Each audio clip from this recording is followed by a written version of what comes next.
Over the past year, I've flipped through and reviewed a lot of things on this channel. I've covered adventures, reviewed systems, done some lore videos, made a couple of maps, and rambled a lot. A ton of the adventures that I've gone through in my videos are just amazing. Some of the best I've ever seen in my time in the hobby. But rather than force all of you to sit through my 90 videos or my nearly 3-hour-long tier list where I came up with these, here are the top 10 adventures that I've reviewed on this channel since September 9th, 2024. The Ghosts of Zoazanna Mountain is an excellent mega dungeon, and it's very unique. When I talked about it on the channel, I referenced how punky it was and how many creative and dark ideas there were. But as I've read through it in the time since the review, I've only come to sort of appreciate it even more.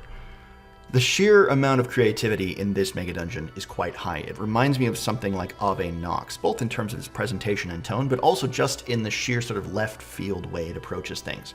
It's not the same as Ave Nox by any means, but it's also heavy. It also deals with more mature themes. Some of the art is also not exactly safe for work, and not for children for sure. The Ghosts of Zoazanna Mountain is very well laid out, despite its very kind of punky look at times.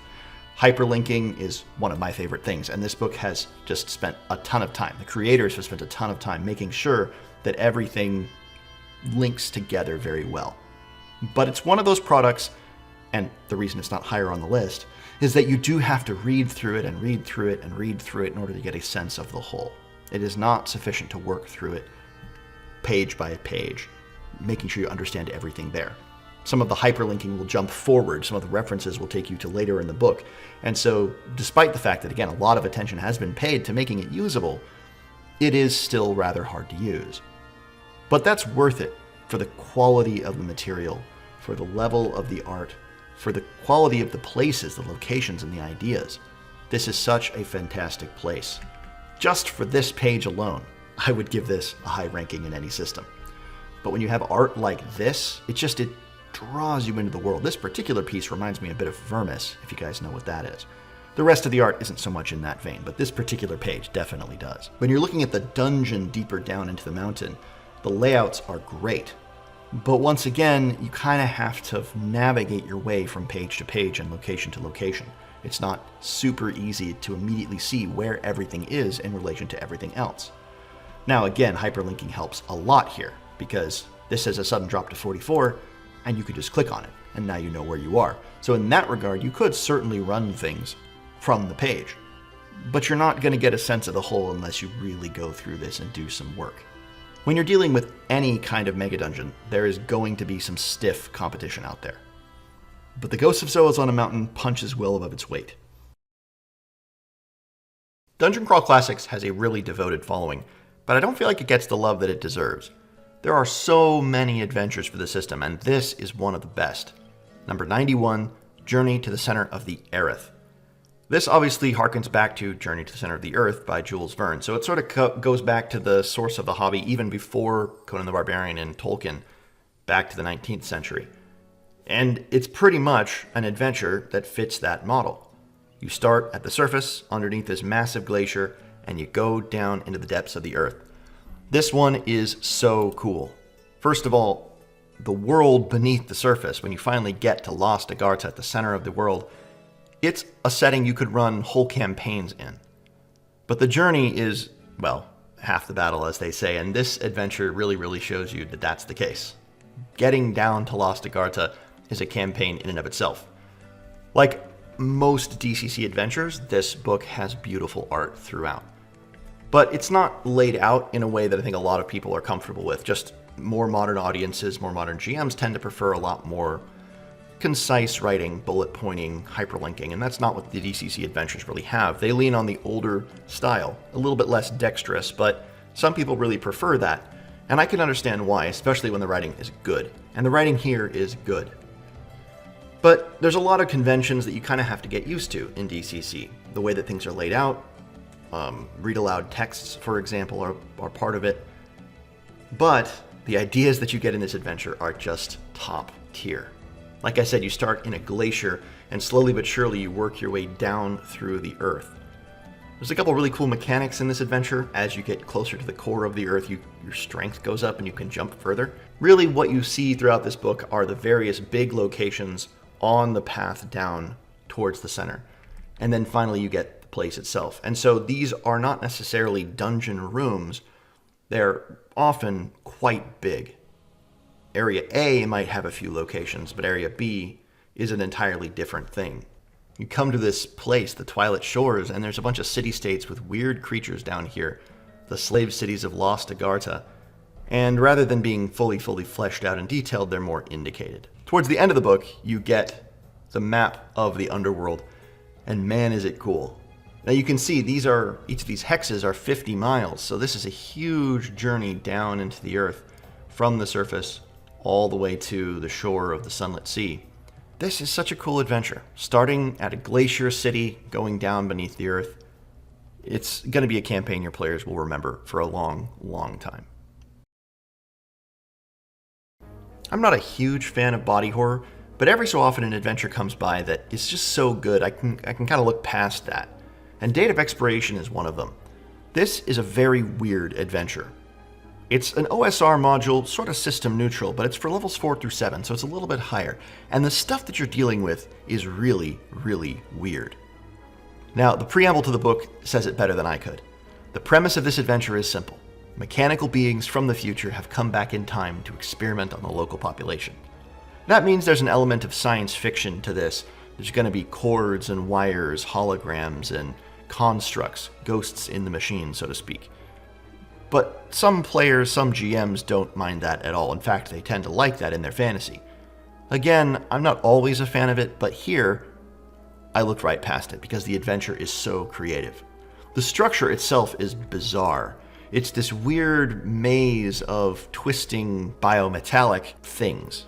And there's lots and lots of weird experimented creatures, like a giant mantis that has been experimented on and turned into a horrifying monstrosity. Dryads that have taken a liking to this structure and have sort of seen it now as her tree, or a dryad, who sees this place as her tree. Now, again, this adventure is not going to be for everyone. Some people are not going to be into the gross tone, the sort of body horror element. Other players aren't going to like the science fiction.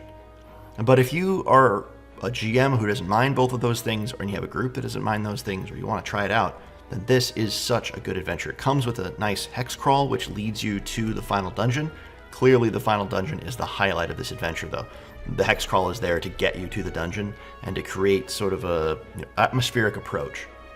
The Sapien structure itself is really, really cool. Like I said, it's this weird 900-foot high, 700-foot wide maze of rivets and pipes. It looks like it's sporadically rusted. It is just really bizarre. There's also a lot of great treasure and weird treasure in this adventure. The art is not ubiquitous, it's not on every page, but it is pretty frequent, and the stuff that you get is really, really good.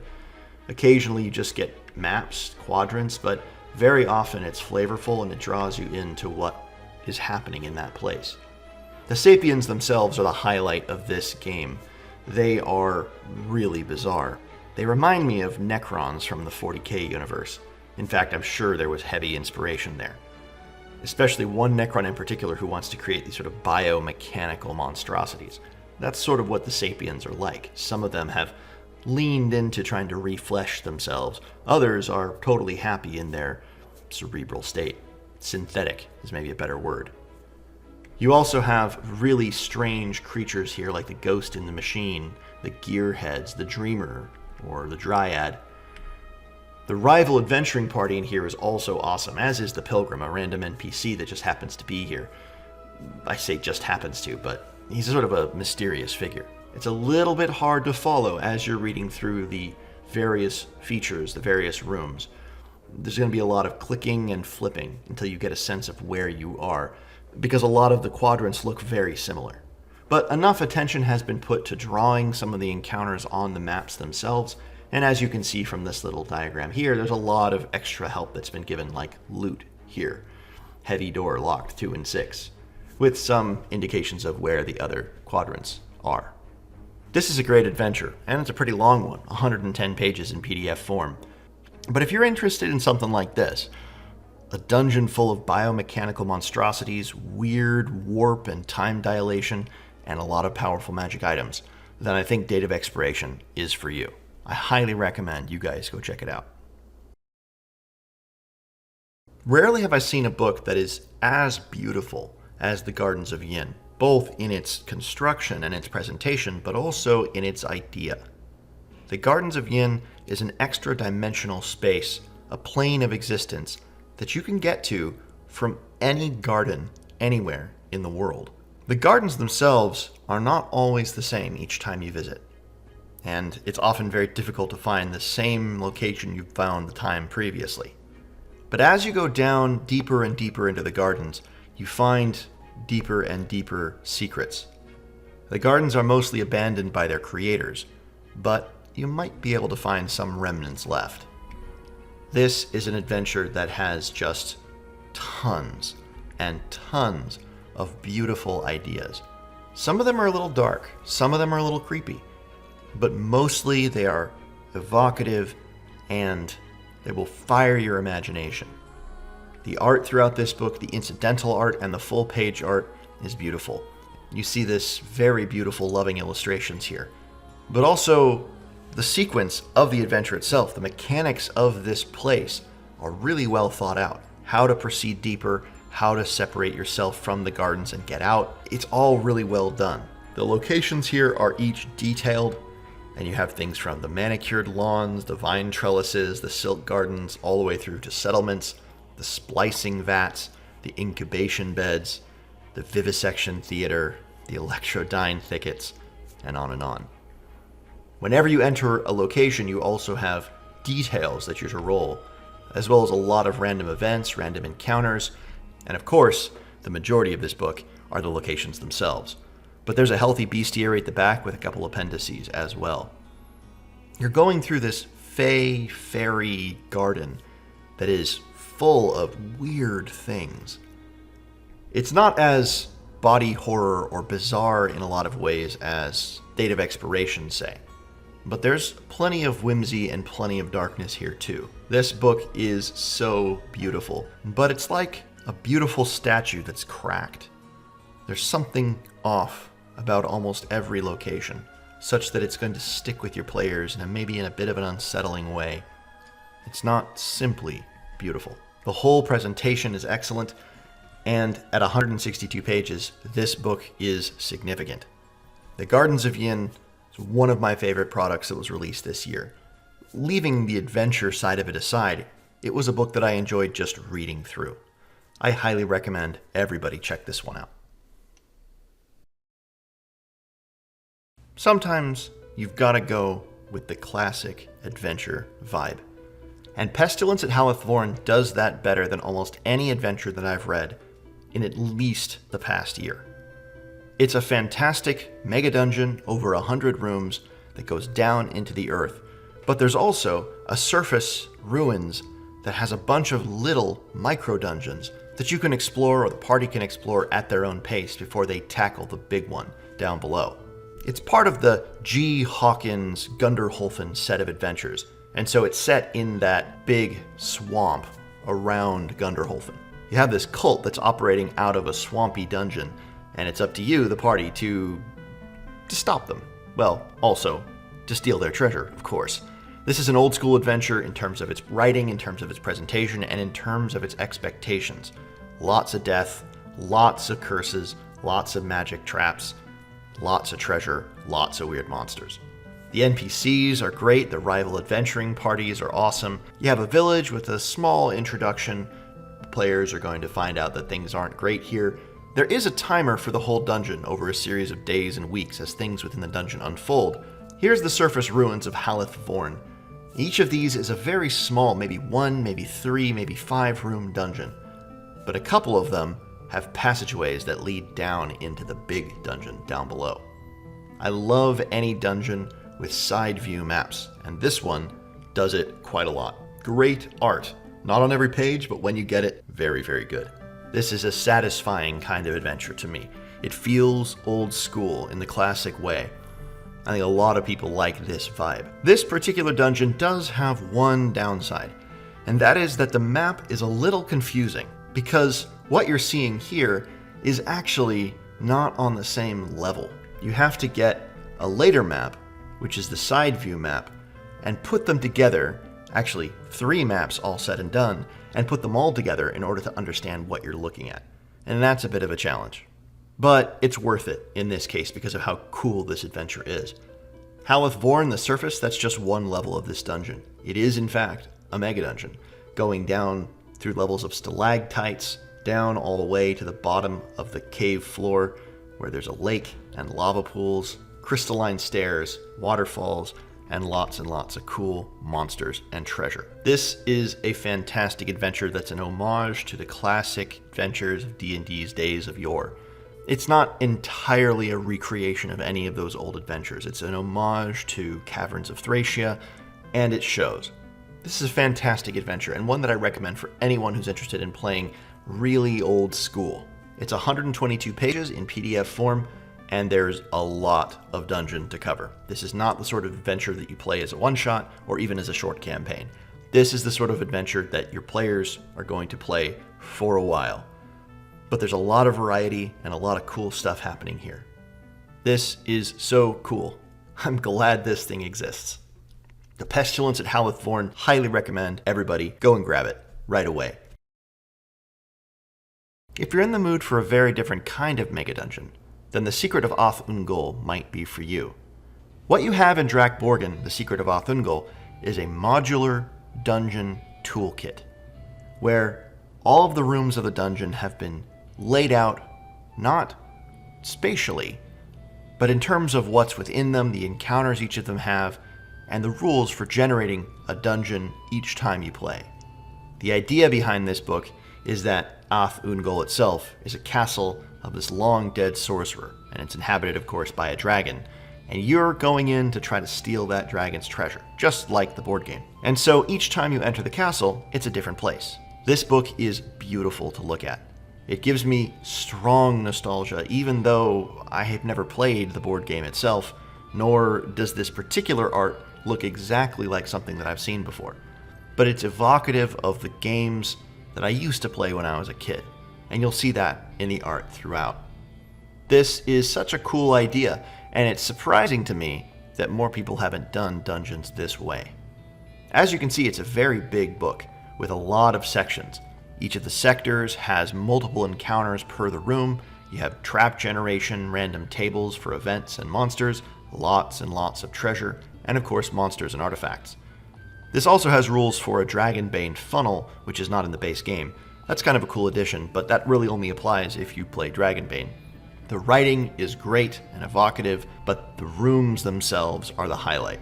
When you get to the rooms themselves, what you'll see is that they're all illustrated beautifully. You see that each of them has been given a rough layout as well as some events that can occur in that room, and it's up to you to decide which events the players encounter and how many rooms they go through before they get to the dragon itself. There are lots of rules for how to encounter the dragon. You're not really meant to fight it, although you could play it differently in your game of choice. But this, if you were to use every single room in this dungeon, it would certainly qualify as a mega dungeon. But you certainly don't have to, and I don't think that's how it's intended to be played. Several times, it's indicated that maybe you're going to be going through 4 or 5 rooms per session or in an individual run. It's meant to be played usually over the course of one night, almost like a roguelike. And that reminds me of the board game itself, which this is trying to capture. The rooms themselves are varied and interesting, with a lot of cool ideas for encounters. When you get to the random tables section in this book, you get another delight, because the random tables are also excellent for random events, treasures, artifacts, and of course, monsters. DrakBorgen, The Secret of Ungol is excellent, and I really wish we saw more modular dungeons like this. It's a great idea. With the illustrations given to you with the random tables and the procedure for how to generate the dungeon, you could do it all ahead of time and have a massive dungeon. You could roll them up at the table as you play.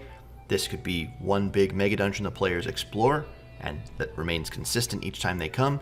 It could be a randomly shifting magical place that changes each time they try to make a run through it. You could have it be higher level characters or a funnel. You can take the approach that you prefer, and it allows for any of those approaches and more. This is a great one, and I'm really looking forward to the creator making more in this line. I hope that happens. Every so often, you just need to have vanilla ice cream. Not tasteless ice cream, but not chocolate strawberry swirl with sprinkles on top. You just want a bowl of vanilla ice cream. Rich, sweet, creamy, and delicious. Well, Gatehouse on Cormac's Crag is vanilla D&D in that way. David Bezio has given a mega dungeon that feels like a classic adventure from beginning to end, without a lot of weirdness, without a lot of body horror, without a lot of strangeness that you see in a lot of the other entries in my list here. Gatehouse on Cormac's Crag is a free mega dungeon that comes with a town, a nearby region, and the dungeon itself. You're rescuing maidens, you're killing monsters, you're finding treasure, and getting magical items. The art is charming, it's delightful, the writing is funny and engaging, and the fact that this is all for free. The creator, David Bezio, has been incredibly generous with his time and talent here. This is not a huge book, only 39 pages, but the amount of stuff packed into that is shocking. It's sort of a mix of old school sensibilities with a bit of that newer OSR style of writing and presentation. Things are given in very short form, and because of that, you can pack a ton into this very small book. You've got many levels to the dungeon. It's a 7-level mega dungeon. You've got a lot of creatures, a lot of factions, a lot of NPCs to interact with, puzzles, treasures, traps, cool monsters, but you're looking at the standard stuff from D&D. Green slimes, goblins, ochre jellies, dead dwarves, evil clerics, etc., etc., etc. Now that's not to say there are no surprises in this dungeon, but it's very clearly classic D&D, vanilla, in that way that I said before. Not flavorless, but vanilla. And again, from time to time, that's what we all need. Even if you just take it for its ideas, steal them for your own games, taking bits of this dungeon or that NPC or this entire floor for your own game, I think you would have a great time with this one.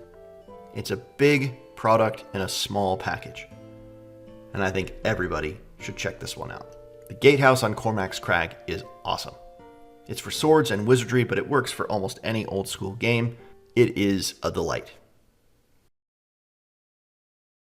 In my opinion, Scythian Tower manages to capture the blend of darkness, whimsy, cruelty, fun, and weirdness even better than Date of Expiration by the same creator. It's a bit more focused of an adventure.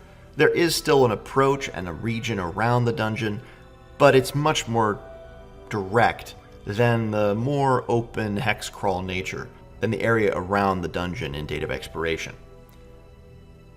Once again, you're dealing with sort of a darker theme here. A tower with an angel who travels through time has been trapped by a horrifying monster, a spider creature. And this spider creature is creating a web that traps the souls of the dead. And as those souls become trapped, they sing out this horrible song of sorrow and pain, and it's echoing through the world. That's a pretty grim adventure, but you're saving these souls, and that's an interesting idea, or at least you can if you go about it the right way. It doesn't lean into the despair and the horror side of things. Yes, there's a really creepy thing going on, but man, is there a lot of cool stuff happening here too. The tower itself is a really cool place to navigate, and there's a lot of time distortion and time effects, as well as magic items that this angel has picked up across the ages and across the dimensions. There's a lot of cool places within the dungeon to explore. Spiders is a pretty heavy theme, and I'm a little arachnophobic, or I should say a lot arachnophobic. But it's done in a way that didn't trigger that sort of fear in me. I was able to get through it a lot better than some other adventures that I've read through. It's not a massive dungeon by any means, not nearly as big as the dungeon in a lot of the other adventures that I've reviewed. But it is a solid dungeon, and there are lots and lots and lots of paths through it. That central shaft is navigable, and lots of those side tunnels can be passed through. There are portals teleporting you from one part of the dungeon to another, and multiple ways in and out. It's a really, really cool, flexible dungeon for being a tower. It might seem rather linear, but it's not. Once again, the art in this book, just like Date of Expiration, is not on every page, but whenever you see it, it is flavorful and it draws you into the game. But the highlight here are the encounters themselves. Banger after banger. Room after room is evocative and memorable and would be fun for you and your players. And there are lots of ways to interact with the things that you find here. It's not easily clear what your players are going to do. And that's fun for the GM. It's a locked location. It's not easy to get in and out. But once they're in there, it's a bit of a sandbox. There's a lot of different ways of playing with it. That is awesome. And it's hard to do with a dungeon that's only in the mid-30s in terms of the number of rooms here. One thing that's slightly lacking would be faction play. But there are enough NPCs that you're going to have some more decision points, besides just, do we kill the thing or do we run? And there are enough puzzles here that also things are quite interesting. Scythian Tower is another excellent adventure. If you were going to choose a dungeon for that balance of whimsy, weirdness, darkness, and fun, it would be hard to go wrong with Scythian Tower. Most of the books that I review were made fairly recently, but Demon Spore, The Secret of the Shrooms, was made in the early days of the OSR. But man, is it a good one. Demon Spore is a couple of adventures, but the first one, The Throne of the Toad King, is the one that I really want to highlight here. Not because the second isn't a good adventure, it is, but the first one is, I think, where the real magic happens. The Throne of the Toad King and the Stone Cyst of the Shroom Priests are a sequence of adventures, but you could play them individually. The Throne of the Toad King is a great standalone adventure. The connections to the Stone Cyst are present throughout, but they're not so much that you'd have to do it. It could certainly stand alone. Now, the first thing you have to say when you look at this adventure is that it is old school in every way, and that includes the writing. Maps are not given frequently, except at the very end of the book, and you just get pages and pages of paragraphs of text.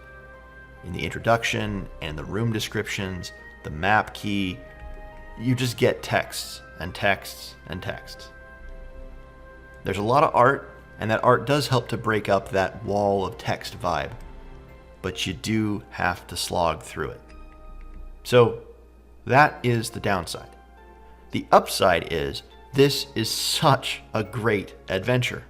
You're going into a place where there were these old toad men who at one time were more enlightened, but something is going wrong, and now they're all mutated and angry, and they want to eat you. Despite that fact, there is a ton of NPC interaction in this adventure. It somehow threads the needle between having a location where there's a lot of people to talk to and then just lots of creatures to fight. It's a living place. This is the Throne of the Toad King, and so it's a toad town. But the toads are mostly hostile, or at least they can be, and yet you never feel as you're reading through it like you need to fight everything, or the players are going to fight everything. There's a lot of ways of getting through this adventure without necessarily going room by room fighting monsters. As I said, there's plenty of NPC interaction here, whether it be the mad wizard who's here to sort of help but doesn't know the whole story and would like to, or the 3 enlightened frogs from the Elder Days who are sort of not really interested in the goings-on of the world anymore, having reached a state of enlightenment that would keep them away from it. But they can interact with you a little bit, and that is so fun. The ways that they interact with the party are really, really cool. This adventure gives me really good feelings. Again, not because it is the most dexterous adventure I've ever read, not because it's the most flashy adventure I've ever read, but because consistently, room after room, you just get solid descriptions of really wonderful encounters. You have creative ideas, funny ideas, and the perfect, in my opinion, perfect balance between NPC, combat, treasure, trap, environmental storytelling, and lore dumps from other characters. It's awesome. It also has plenty of opportunity for expansion. This is the main map of the dungeon, and it's fairly open. There are lots of different ways of approaching this particular place, but they're not easily connected one to the other, so the players aren't going to feel necessarily like they have lots of different ways of entering into this location. If they're coming up the river into 1, they're probably not coming down the road to 3 from the southwest or from the northeast. And so despite the fact that you could have them approach from various directions, they don't necessarily get to choose which way they're coming from. But once they're inside in that central hub, they can pretty much access any part of the dungeon. And depending on which they tackle, they're going to learn different parts of the overall story. Now, there isn't a narrative that has to be told. There's not an overarching drama that needs to be dealt with or a scene that needs to be enacted. This is a location with characters who have desires and interests, and it's up to the players to interact with those. But if they choose to be a bit more subtle, there's a lot of ways that they could interact with this place. Again, it's not huge. There aren't tons and tons of toadmen, but there are enough that it feels like a real living village, a real living place. I highly recommend everybody check out Demon Spore, The Secret of the Shrooms. It's for 4 to 8 characters at level 3 to 6, so it's a little bit higher. It's a swords and wizardry adventure, which is easily translatable to any OSR game. That more ponderous style is going to turn some people off. And if you're looking for high drama, tons of role-playing, and very little combat, well then this is not going to be for you. But if you're interested in a more old-school experience, dungeon crawling, but not exclusively hack and slash, then Demon Spore captures that balance better than almost any other adventure that I've seen this past year. Adventures like Kosura, King of the Wastelands, are few and far between. Technically, this is a city and wilderness setting, and so it's a little different than all of the other adventures that I have included in this list. But the reason I'm putting it at the top of the list is for the dungeon itself. I'm a huge fan of Undercity mega dungeons. I love the idea of living in, playing with a city, interacting with NPCs and factions, going about the daily life of a fantasy town, and then going down beneath it and exploring the forbidden and lost depths of the Undercity below. That is so evocative, cool, and it's a staple of D&D. And Kosura, King of the Wastelands, does that better than any other Undercity I have ever read in any book. The setting is great, the wilderness is cool, this book gets you a ton of extra stuff as well, but the dungeon is one of the best executed Undercities I've ever read. This book is not huge at 168 pages, and the dungeon itself, which has many levels and many sub-levels, does not have as many keyed locations as you might expect an Undercity to have. But that's because a ton of each level of the Undercity is left blank. Only the most important locations are given keys and descriptions and encounters. There are random encounter tables that are given so that you can fill out the rest, but much of the Undercity is left empty and abandoned. Now that's intentional, but you could easily fill this with monsters and creatures of your own desire. You could really expand this out, and that's the kind of adventure that I like. I like it when I'm given a framework with a lot of cool ideas and a lot of cool tables, and then I can expand it in the ways that I want to. And that's what Kosura does. I'm gonna skip past most of the city and setting because that's not really what this list is about. Yes, the city is cool. Yes, the setting is cool. And the outlying districts, the wilderness that you get is also awesome. But the dungeon itself is why I love this. In some ways, you can think of the city itself as part of the dungeon, because many different locations in the city have access to different parts of the Undercity. But really, the dungeon itself begins down here in the Undercity of Kosura. Tons of random encounters, tons of cool creatures, very cool factions, monsters, cults, religions, This is a sword and sorcery setting, and so the stuff that you're encountering down here fits into that sort of a world. But be warned, there is a little bit of science fiction thrown in here. And again, some people are just going to be completely turned off by that and say no thank you. Now, this reminds me in a lot of ways of Castles in Tillin, which is one of my other favorite adventures of all time, also by the same creator. And you can tell that there are a lot of similarity in tone and writing and in approach. But this is a little less silly, a little less tongue-in-cheek than Castles in Tillin. It's a little more serious. That doesn't mean that there aren't some ridiculous puzzles and traps, some weird monsters and NPCs with very funny motivations and things like that. There certainly are. But it has a little less of the whimsical than Castles in Tillin does. And that's some people's definite preference. As you can see, Undercity 1A is big. Most of the locations, most of these rooms, are empty. As you go down further, things get a little bit more dense. But this is another great example of it. Lots of this dungeon is open for you to fill as you want. Maybe you leave it empty. Maybe the Undercity is an abandoned, haunted place. Maybe it's teeming with life and lots of keyed entries, lots of factions are pushing around. And it would be very easy to expand this out by adding a little doorway or a little hallway and connecting other parts of your own creation to this Undercity. I love this book. I think it's great. I love this adventure. I think the dungeon is cool. I think the levels are amazing. I think the factions and magic items and creatures that you run into down here are awesome. The writing is fun. It's engaging. And I think if you were to run this for your players, they would never forget this campaign. Kosura, King of the Wastelands, is the #1 adventure that I reviewed this past year on my channel.